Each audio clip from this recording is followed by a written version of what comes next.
ஆண்டவராகிய இயேசுவின் இனிதான நாமத்தில் நான் வாழ்த்துகிறேன்.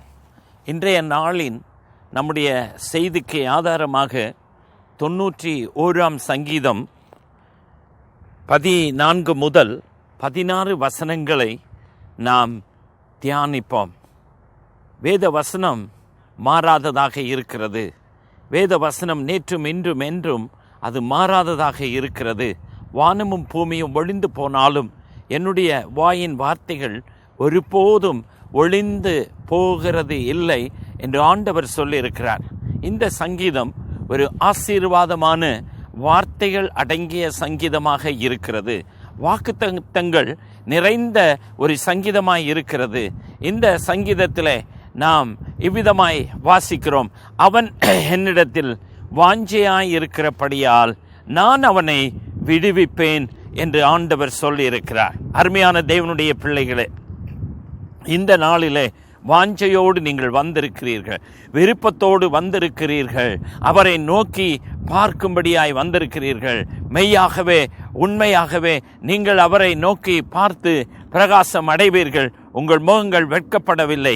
அவன் என்னிடத்தில் வாஞ்சையாய் இருக்கிறபடியால் அவனை நான் விடுவிப்பேன் என்று ஆண்டவர் சொல்லியிருக்கிறார். ஹல்லேலூயா. கர்த்தருக்குள் உங்களுக்கு இருக்கிற வாஞ்சையை அவர் அறிந்திருக்கிறார். உங்களோடு அவர் பேசி உங்களை விடுவிக்க போதுமானவராய் இருக்கிறார். ஷாத்ராக், மேஷாக், ஆபேத்நேகோ என்ற தெய்வ பக்தர்கள் கர்த்தர் மீது நம்பிக்கை உடையவர்களாய் இருந்தார்கள், வாஞ்சை உடையவர்களாய் இருந்தார்கள், விருப்பம் உடையவர்களாக இருந்தார்கள். கர்த்தரையே அவர்கள் ஆராதித்து கொண்டு இருந்தார்கள். அன்றைக்கு அவர்களுடைய வாழ்க்கையில ஒரு சோதனை ஏற்பட்டது. ஹல்லேலூயா. அக்கினி சூளையிலே ராஜா அவர்களை கொண்டு போட்டார்கள். அவர்கள் கர்த்தரிடத்தில் வாஞ்சையாய் இருந்தபடியினாலே அவர்களை ஆண்டவர் விடுவித்தார். அருமையான தேவனுடைய பிள்ளைகளே, உங்களையும் அவர் விடுவிக்க போதுமானவராய் இருக்கிறார். வாஞ்சிக்கிற உங்கள் மீது அவர் விருப்பம் உடையவராக இருக்கிறார். அவர் உங்களை ஆசீர்வதிக்க போதுமானவராய் இருக்கிறார். அவன் என்னிடத்தில் வாஞ்சியாய் இருக்கிறபடியால் நான் அவனை விடுவிப்பேன். என் நாமத்தை அறிந்திருக்கிறபடியால் உயர்ந்த அடைக்கலத்திலே வைப்பேன் என்று சொல்லியிருக்கிறார். அருமையான தேவனுடைய பிள்ளைகளே, இயேசு கிறிஸ்துவின் நாமம் எல்லா நாமத்திற்கும் மேலான நாமமாக இருக்கிறது. அந்த மகிமையின் நாமத்தை நீங்கள் அறிந்திருக்கிறபடியினாலே உங்களை உயர்ந்த அடைக்கலத்திலே வைப்பேன் என்று சொல்லியிருக்கிறார். கர்த்தருடைய பரிசுத்த நாமத்திற்கு ஸ்தோத்திரம். உயர்ந்த அடைக்கலம் என்றால் என்ன? சிறியவனை புழுதியிலிருந்து உயர்த்தி புழுதியிலிருந்து எடுத்து குப்பையிலிருந்து உயர்த்தி பிரபுக்களோடும் அதிகாரிகளோடும் அவர் உட்கார பண்ணுகிற தேவனாக இருக்கிறார். யோசேப்பின் வாழ்க்கையிலே அவருடைய நாமத்தை அறிந்தபடியினாலே உயர்ந்த அடைக்கலத்திலே வைத்தார். இன்றைக்கும் வாஞ்சியோடு விருப்பத்தோடு அவருடைய நாமத்தை அறிந்து இங்கே கடந்து வந்திருக்கிற உங்களை உயர்ந்த அடைக்கலத்தில் வைக்கிறேன் என்று அவர் வாக்கு தத்தம் செய்கிறார். வாக்கு மாறாத தேவனாய் இருக்கிறார். அது மாத்திரமல்ல, அவன் என்னை நோக்கி கூப்பிடுவான், நான் அவனுக்கு மறுத்தரவு அருளி செய்வேன். ஹல்லேலூயா. நீங்கள் கூப்பிடுகிற வேளையிலே அவர் உங்கள் பக்கமாக வந்து உங்கள் விண்ணப்பங்களை கேட்டு உங்களை ஆசீர்வதிக்கிற தேவனாக இருக்கிறார். ஹல்லேலூயா.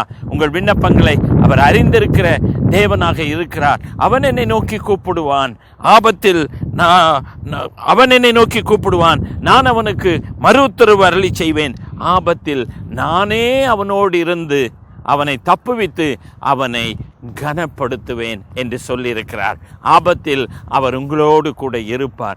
நெருக்கத்தில் அவர் உங்களோடு கூட இருப்பார். கஷ்டத்தில் அவர் உங்களோடு கூட இருப்பார். பாடுகளில் அவர் உங்களோடு கூட இருப்பார். அவர் மாறாத தேவன். அவர் உங்களோடு கூட இருந்து உங்களை கனப்படுத்துகிற தேவன். உங்களை பாடுகளில் இருந்து விடுவித்து, கஷ்டங்களில் இருந்து விடுவித்து, வேதனைகளில் இருந்து விடுவித்து, வியாதிகளில் இருந்து விடுவித்து உங்களை கனப்படுத்துகிற தேவன். ஹல்லேலூயா.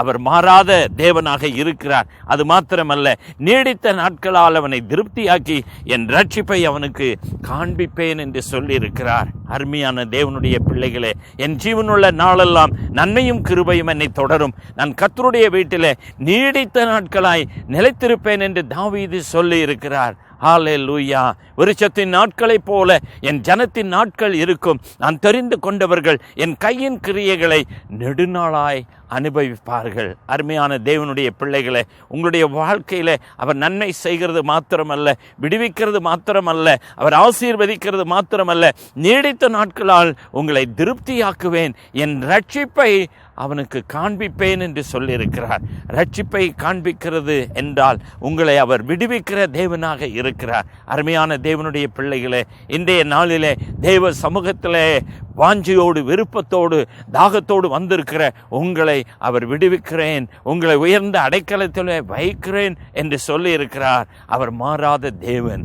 அவர் நேற்றும் இன்றும் என்றும் அவர் மாறாதவராக இருக்கிறார். கர்த்தரிடத்திலே நீ இருக்கிற அந்த வாஞ்சியை அவர் அறிகிற தேவனாக இருக்கிறார். ஆமென்.